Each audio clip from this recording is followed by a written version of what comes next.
kita beragama, itulah rukun Islam, Pak. Kita ulang sedikit ya.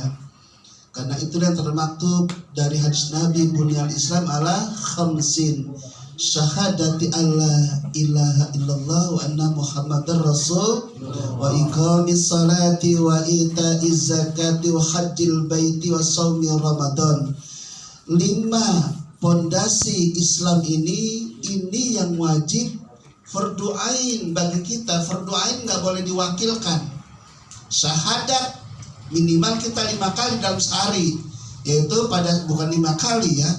Kalau tahiyatnya 2 kali berarti 2 kali gitu ya. Cuma subuh doang sekali ya. Jadi berapa?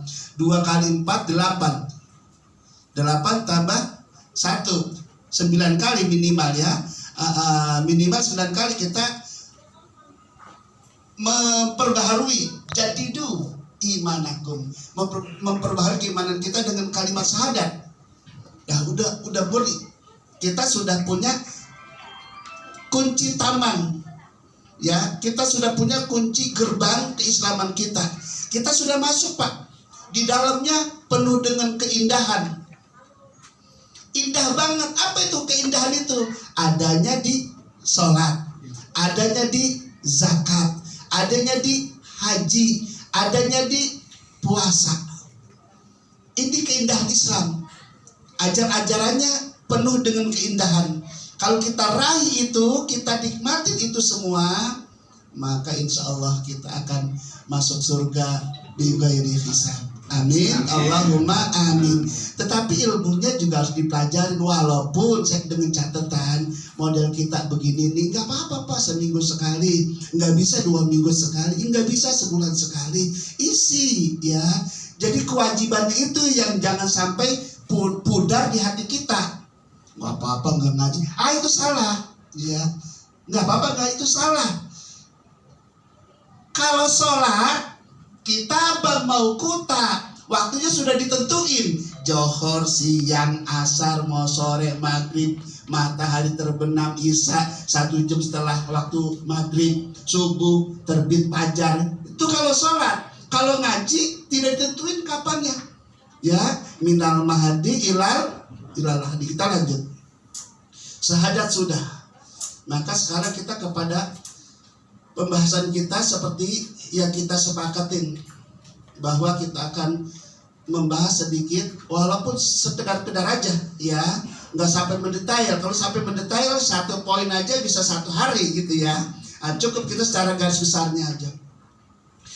Jamaah sekalian, yang mengatur ilmu fikih, saya ulangi lagi biar kita paham, yang mengatur ilmu fikih diyakinin oleh para ulama adalah Imam Abu Hanifah. Dialah pengarang yang mempunyai mazhab Hanafi. Mazhab ada 4 Pak. Mazhab Hanafi, Maliki, Syafi'i, Hambali. Inilah yang paling besar di dunia. Mazhab banyak, cuman inilah mazhab yang paling besar di dunia sampai saat ini. Imam Abu Hanifah ini gurunya Imam Maliki. Imam Maliki gurunya, maksudnya Imam Maliki ini gurunya Imam Syafi'i gitu Pak ya. Maksudnya ini muridnya ke sini ya. Imam Syafi'i gurunya Imam Hambali. Nah, jadi kalau kita ini Imam Hambali gurunya muridnya Imam Syafi'i gitu ya. Imam Syafi'i muridnya Imam Maliki. Imam Maliki muridnya Imam Abu Hanifah. Nah itu ya. Nah dia yang mengatur itu Pak. Dia yang mengatur sampai sekarang ini ya. Makanya, kemarin saya sudah bilang ya, saya belajar 3 kitab. Bulughul Maram, bahasanya bahasa Arab. Kitab fikih, Sabilul Muhtadin, bahasanya Melayu, Banjar. Ya, Syekh Arsad Al-Banjari, Melayu ya, Arab Melayu ya. Nah ini fikih Islam. Sulaiman Rasid Al-Asa dari Lampung. 3-tiganya buku fikih. Walaupun lain, pengarangnya lain dan penyampaiannya pun lain, tapi babnya sama. Bab pertama tetap Kitabut Thaharah, penjelasan tentang bersuci. Dan semua yang menyangkut, yang berhubungan dengan bersuci, apa yang pertama? Nah kalau bersuci kan pertama hubungannya dengan air gitu ya. Nah, maka saat ini kita akan membahas tentang air ya. Jamaah sekalian, sebelum kita sholat maka wajib berwudu. Wudu pakai air. Kalau lagi banyak air nggak boleh tuh pakai debu, nggak boleh ya. Nggak boleh pakai lainnya, nggak boleh. Begitupun dengan kita istinja, kita cebok. Mau cebok dari ke, mau cebok dari pipis ke. Kalau masih ada air, jangan pakai batu, nggak boleh. Jangan pakai kertas-kertas, nggak boleh ya. Karena itu yang lebih utama ya. Jadi air adalah yang lebih utama. Maka ketahuilah air terbagi 4 Pak. Terbagi berapa Pak? 4. Ini istilah ini harus dipahami mestinya sedikit-sedikit kita belajar ya. Ada air mutlak, ada ghair mutlak, ada air mutanajis, ada air makruh. 4 air nih Pak. Mutlak, ghair mutlak, mustakmal, mutanajis, makruh. Nah, kalau bahasa kitanya, bahasa Melayunya, yang pertama, air suci menyucikan. Ini harus paham nih. Air suci menyucikan. Yang kedua, air suci tetapi tidak menyucikan. Yang ketiga, air mutanajis. Yang keempat, air makruh. Ini istilah-istilah dalam fikih ini, dalam belajar ini mestinya kita sedikit-sedikit ya sekarang udah dengar gitu ya. Air 4 macam. Yang pertama air suci menyucikan. Kedua air suci tidak menyucikan. Keempat air mutanajis. Keempat air makruh. Ketiga air mutanajis. Keempat air makruh. Apa yang dimaksud dengan air suci menyucikan? Berbicara masalah hukum harus ada sumbernya. Apa sumbernya? Al-Quran dan hadis. Ini yang disebut dengan nas. Sering dengan nas Pak. Nasnya dari mana tuh? Al-Quran. Nasnya dari mana tuh? Al-hadis. Kalau tidak ada di Al-Quran dan tidak ada di hadis, itu urusan nanti tuh. Dulunya urusan para sahabat. Di hadis belum didapetin. Belum pernah Nabi ngomong begitu. Suatu perbuatan Nabi belum pernah ngomong begitu sampai meninggalnya. Nabi belum pernah berbuat begitu sampai meninggalnya. Di Al-Quran pun tidak ada. Maka ketika itu para sahabat mencari yang paling dekat dengan Al-Quran dan Al-Hadis. Misalnya suatu peristiwa gitu ya. Maka itulah yang disebut dengan ijtima para sahabat. Al-Quran, As-Sunnah, ijtima. Yang keempat ini sering saya buat perbandingan kias. Jadi kias termasuk sumber juga Pak. Sekarang mohon maaf, zaman Nabi ada orang yang main bola nggak Pak? Nggak ada ya, nggak ada ya. Sekarang ada main bola ada ya. Nah kalau kita taruhan, apa tuh jadinya tuh? Nah kan dulu kagak ada, gitu ya, kira-kira ya. Dulu kagak ada tuh, gitu kira-kira ya. Itu dikiasi namanya. Dikiasin kemana? Sama aja dengan cepret. Kalau kalah nyesel nggak tuh? Sampai rumah dimarah-marahin nggak sama bini. Nah kalau kita sama aja, kita bola, klik, pulang sampai rumah jadi gembel. Ya bini kita marah-marahin, nggak taunya kita habis kalah taruhan bola. Itu namanya kias Pak. Paham ya? Artinya sama-sama apa tuh? Sama-sama jud. Gitu ya. Itu ya. Al-Quran, As-Sunnah, ijtima dan kias. Ini sumber hukum kita. Kalau masih ada Al-Quran dan As-Sunnah, udah nggak boleh yang lain. Udah itu mutlak. Gak bisa enggak. Gitu ya. Nah sekarang hubungannya dengan air.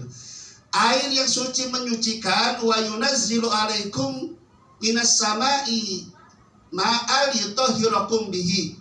Wa yunazzilu, dan telah diturunkan alaikum untuk kamu minas sama, dari langit, ma'an, air. Air apa berarti Pak? Air hujan. Liyutahhirakum bihi, untuk kamu tahhirakum, bersuci, bihi dengan air itu. Udah nggak usah ragu-ragu lagi kalau udah air hujan.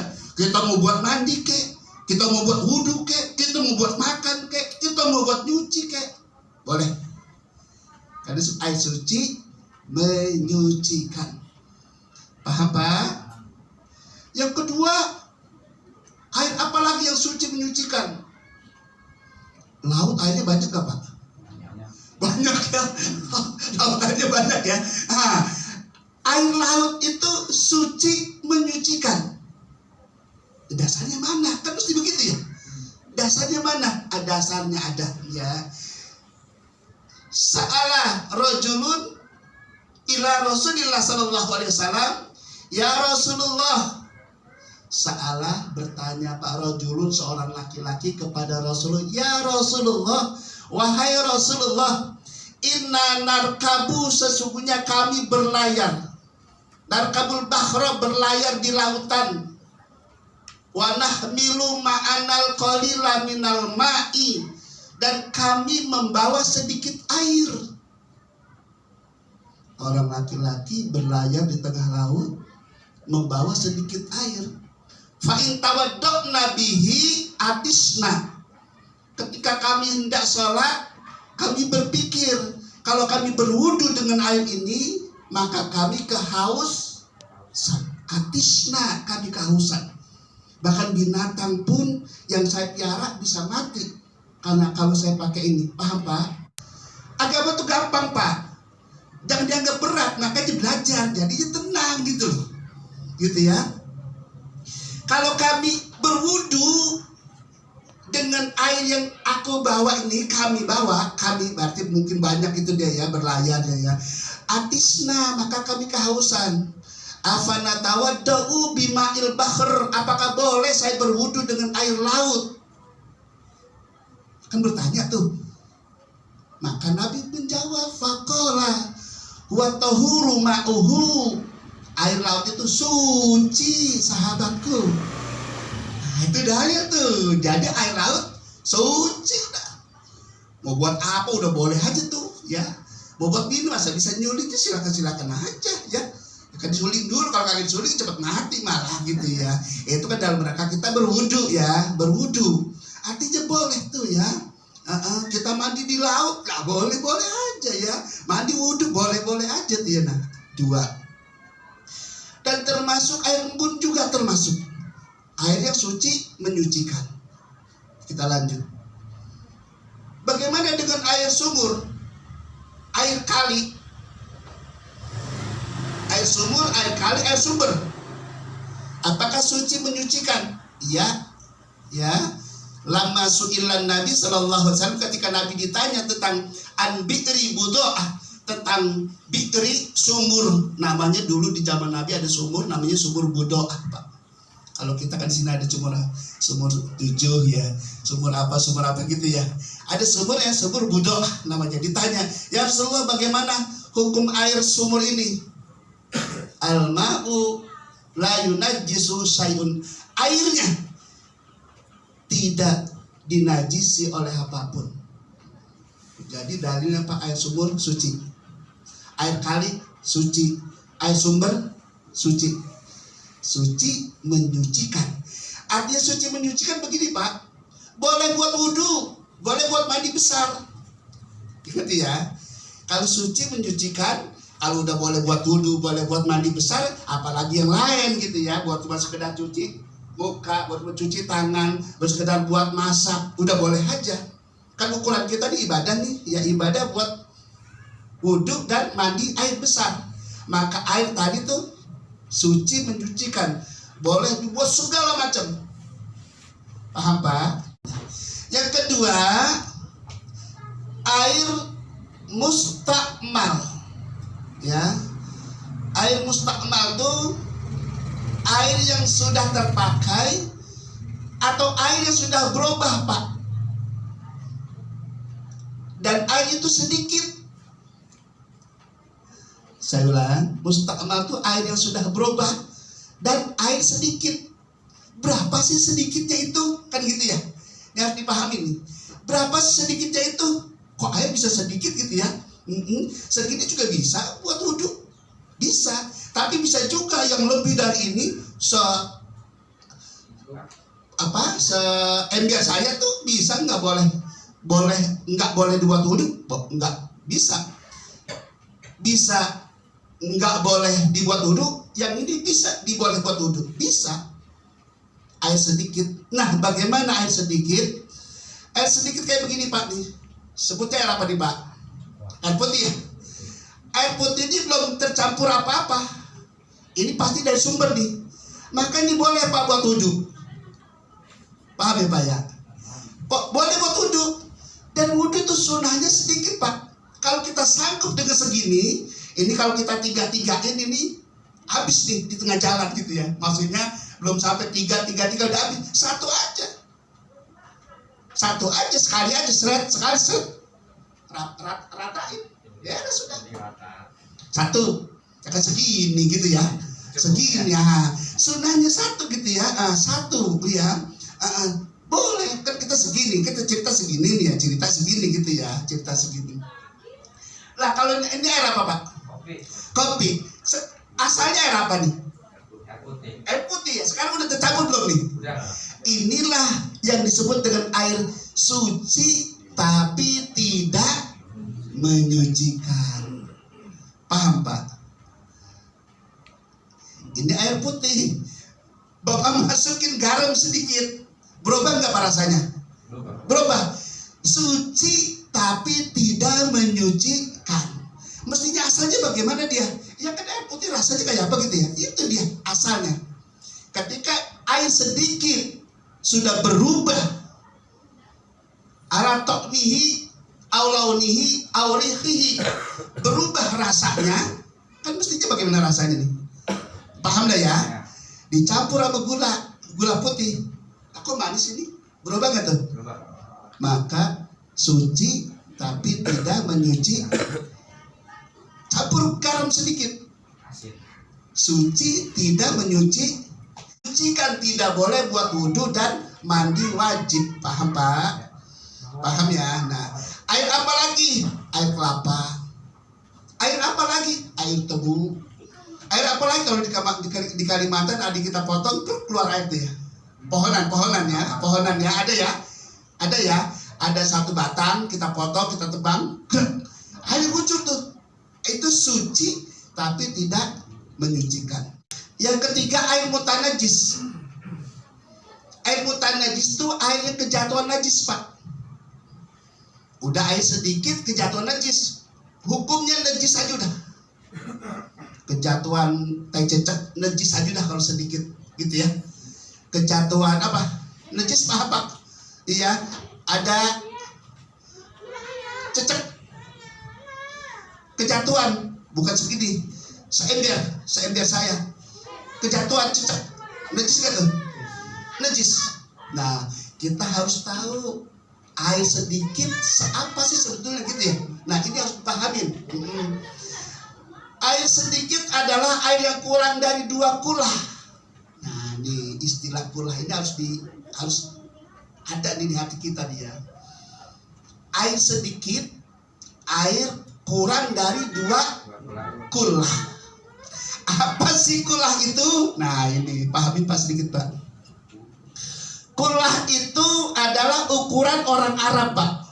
Kulah itu hasta. Kulah itu hasta. Hasta itu apa sih? Hasta itu nih Pak. Nih. Ujung jari tengah kita nih. Nih.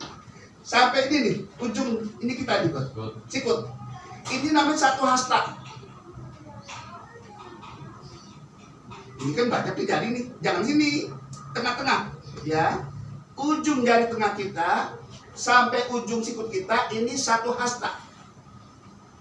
Ya, satu hasta. Nah, air 2 kulah itu ukurannya seapa? Diperkirakan sama ulama kurang lebih satu hasta itu 52-an. Paling panjang 52 cm. Kalau air 2 kulah atau lebih kejatuhan najis tetap suci. Tapi kalau kurang dari 2 kulah nggak sah.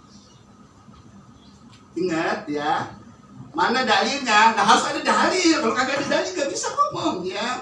Iza kana al-ma'u kullataini lam yunajjisuhu syai'un. Kata Nabi, kalau air sudah dua kula aja nih ya, lam yunajjisuhu syai'un, tidak akan jadi najis apapun yang menjatuhi dia. Itu kalau dua kula. Nah, kalau tadi soal abrak ada bocah di sono di pojokan, udah wudhu aja, mandi aja, terserah kita. Ya kalau kita jijik kita buang kan gitu ya. Persoalannya itu siapa sih berak di sini, dia buang aja. Ya, soal perkaranya suci atau tidak kan gitu kan persoalannya suci menyucikan. Pahami Pak? Jadi cukupnya begini aja dah. Air najis, air yang sedikit. Kalau sudah terjatuhan najis, kalau air kurang dari 2 kula, hukumnya najis. Nggak boleh dibuat cuci tangan aja, nggak boleh, apalagi buat wudhu gitu ya. Buat makan, buat nyedihnya juga nggak boleh ya. Kalau kurang dari 2 kula. Tapi kalau sudah 2 kula, apalagi lebih, kita lagi wudhu, ada di semua. Atau kita